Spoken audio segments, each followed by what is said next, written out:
Halo semua, Salam. Hari ini kita akan belajar tentang Critical Path Method atau disingkat dengan CPM. Yang mana CPM merupakan model kegiatan proyek yang digambarkan dalam bentuk jaringan.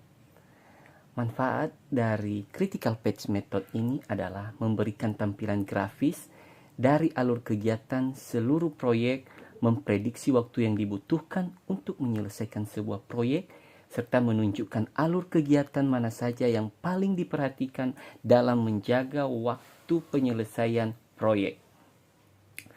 Adapun langkah-langkah di dalam menyelesaikan Critical Path Method. Yang pertama adalah tentukan rincian kegiatan, berikutnya tentukan urutan kegiatan dan gambarkan dalam bentuk jaringan. Yang ketiga adalah susun perkiraan waktu penyelesaian untuk masing-masing kegiatan atau berdasarkan pengalaman. Dan yang terakhir adalah identifikasi jalur kritis atau jalan terpanjang melalui jaringan. Nah, di sini kita bisa melihat salah satu contoh Critical Path Method, ya.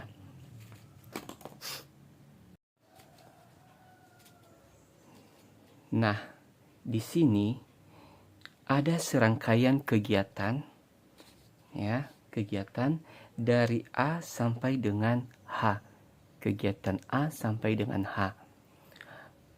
Ada aktivitas atau yang mendahuluinya di sini kita bisa lihat.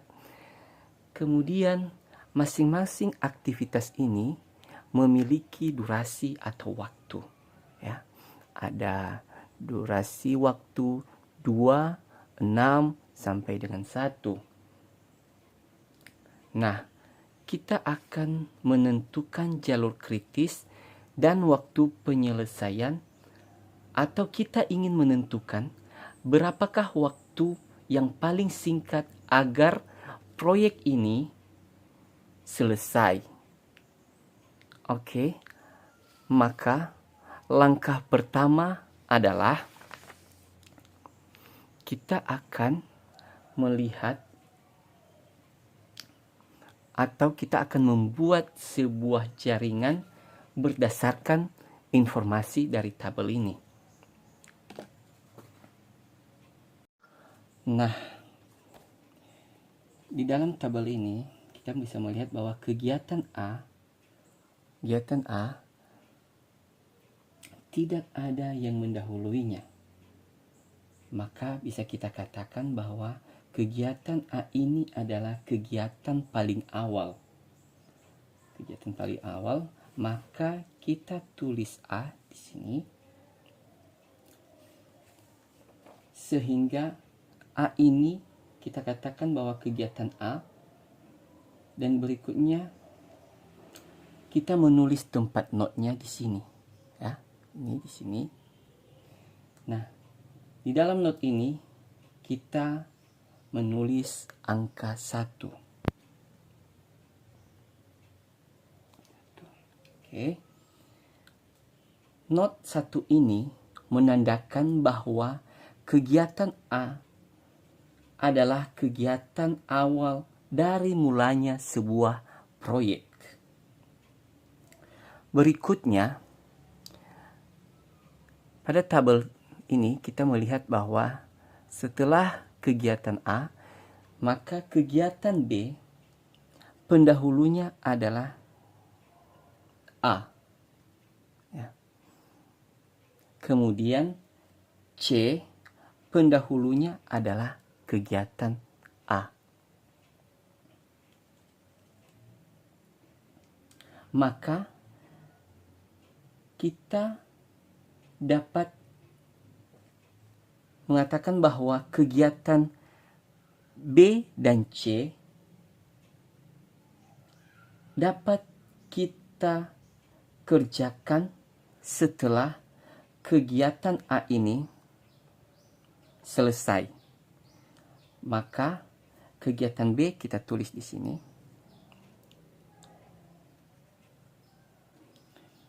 Adalah kegiatan B, dan kegiatan C kita tulis di sini.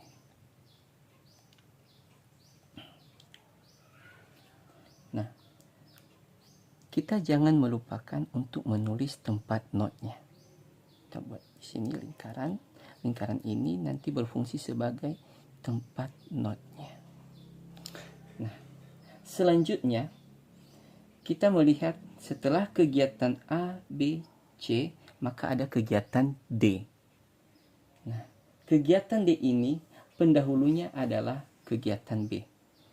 Jadi, kegiatan D baru kita kerjakan setelah kegiatan B diselesaikan terlebih dahulu. Nah, di sini kita menulis kegiatan D. Jadi, pendahulu dari kegiatan D ini adalah B. Nah, berikutnya kegiatan E ini, kegiatan E pendahulunya adalah C. Jadi, di sini ada C, maka kegiatan E kita tulis di sini. Baik, di sini kita melihat bahwa kegiatan D dan E telah selesai. Nah, ketika kegiatan D dan E berakhir, maka kegiatan G kita tulis di sini dan kita buat notnya di sini. Nah, kalau kita melihat tabel, bahwasanya di sini masih yang belum dikerjakan adalah F dan H.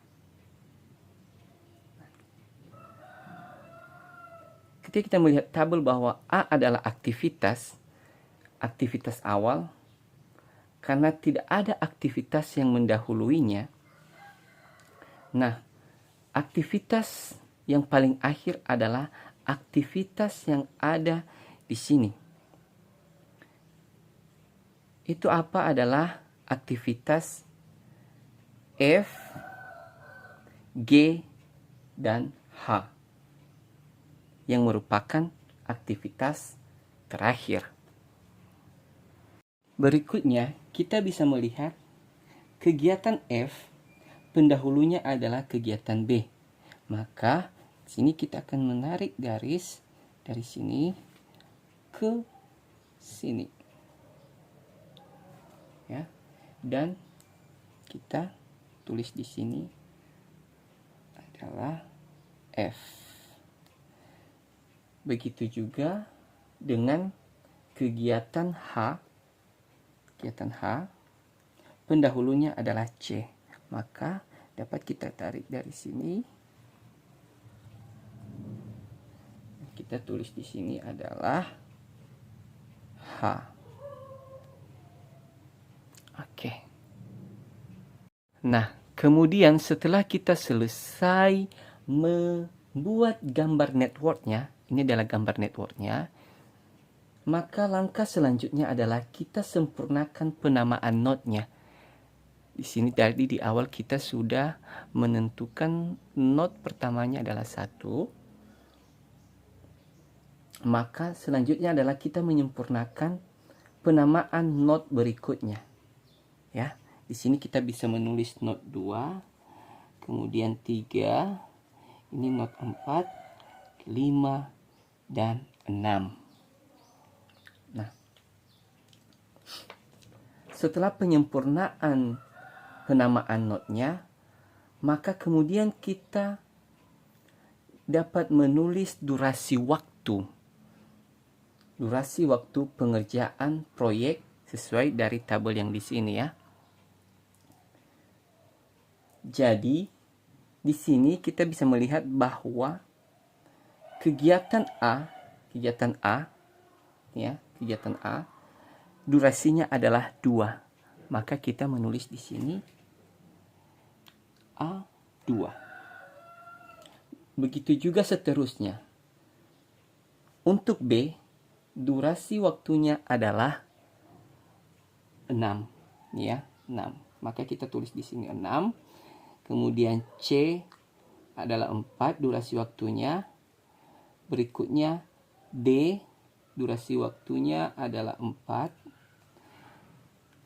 E durasi waktunya adalah 2. F durasi waktunya adalah 1. Kemudian G durasi atau waktunya adalah 2. Dan H durasinya 1. Nah, kemudian kita akan mencari jalur kritisnya.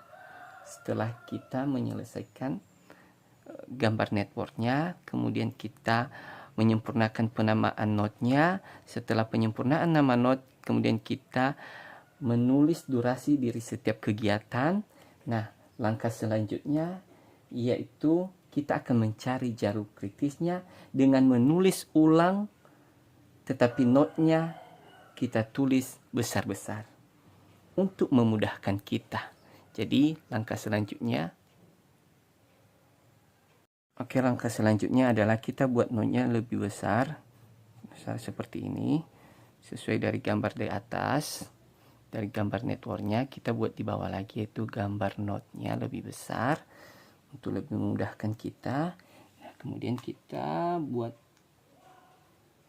garis seperti ini di dalam node-nya. Tuh.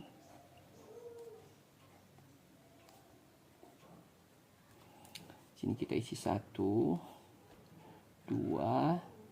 3, 4, 5, dan 6. Kemudian kita menulis panahnya.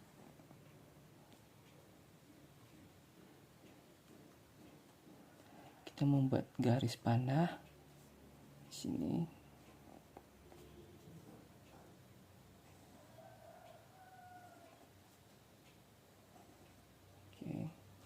Yang mana garis panahnya ini adalah gerak berarah ya.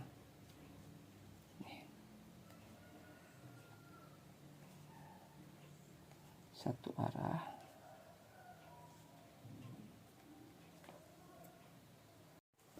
Oke, setelah kita membuat garis panahnya gini. Oke. Maka di bawah ini kita menulis legend, kita buat lingkaran seperti ini, yang mana di dalamnya kita buat seperti ini. Nah, di sini kita tulis nomor. Kemudian di sini kita tulis ET, yang mana artinya ET ini adalah early time, adalah waktu paling awal dapat dimulainya semua kegiatan yang berpangkal di node I.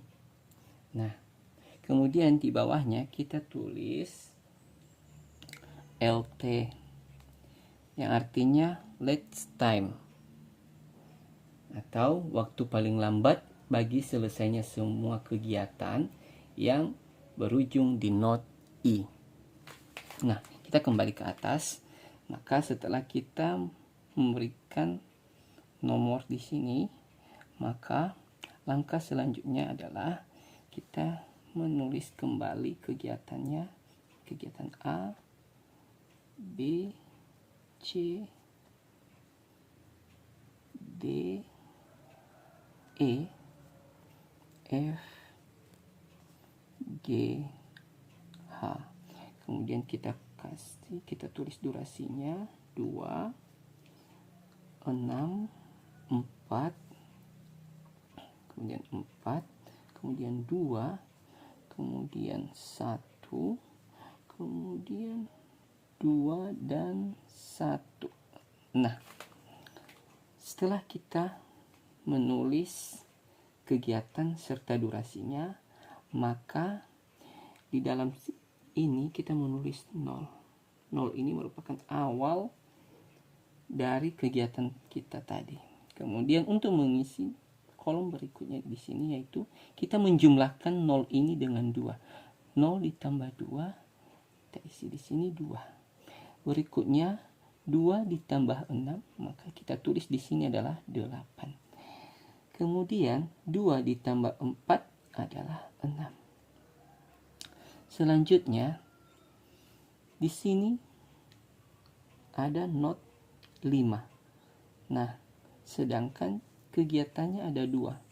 Ada D dan E. Nah, untuk mengisi kolom ini, maka kita harus mencari nilai paling maksimal. Nah, untuk menentukan nilai maksimal adalah, maka 8 ditambah 4 adalah 12. 6 ditambah 2 adalah 8. Maka nilai maksimalnya adalah 12. Maka kita tulis di sini 12. Nah, sama halnya dengan kegiatan G. Nah, untuk mengisi not 6, maka ini 8 ini kita tambahkan dengan 1, maka hasilnya adalah 9. Kemudian 12 ditambah dengan 2 adalah 14. Berikutnya 6 ditambah 1 adalah 7. Maka sama halnya kita mencari nilai paling maksimal dari ketiga ini. Maka yang paling besar adalah 12 ditambah 2 adalah 14. Oke.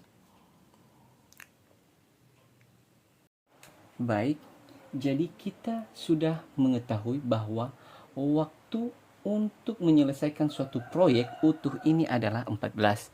Jadi setelah kita menulis di sini 14, maka selanjutnya adalah seperti yang di awal tadi, ini adalah startnya dan ini adalah finishnya.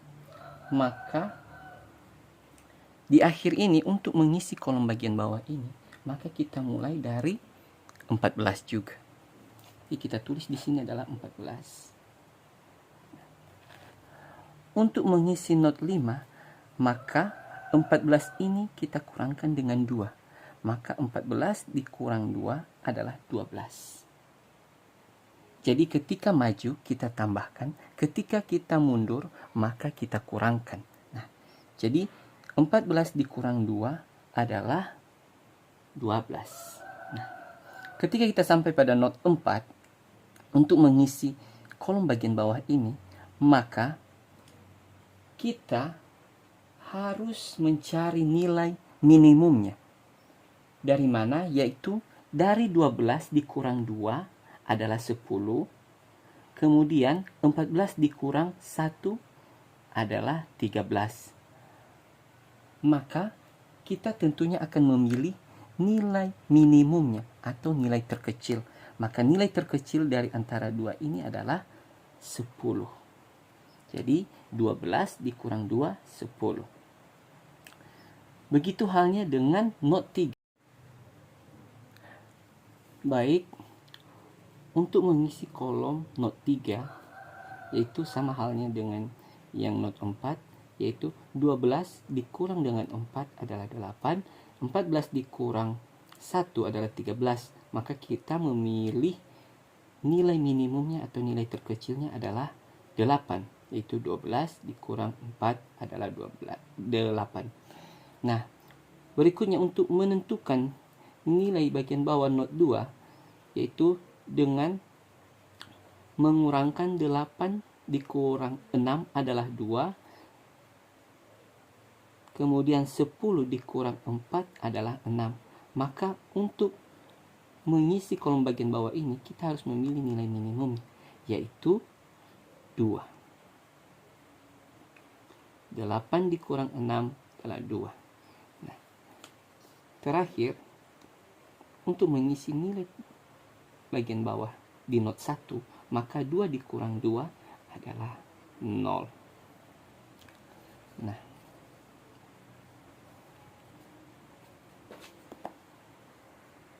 baik, setelah kita melihat gambar network ini, maka dapat kita simpulkan bahwa jalur kritis dan waktu penyelesaian paling singkat dari proyek ini adalah jalur A,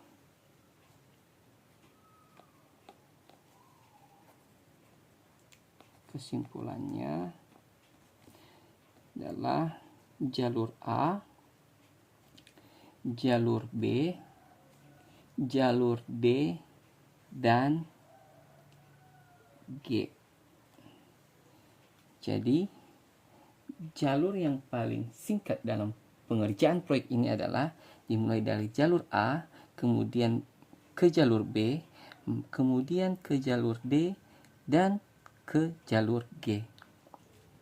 Di mana durasi setiap waktu dari kegiatan ini adalah jalur A durasinya atau waktunya adalah 2, jalur B adalah 6, jalur D adalah 4, dan jalur G adalah 2.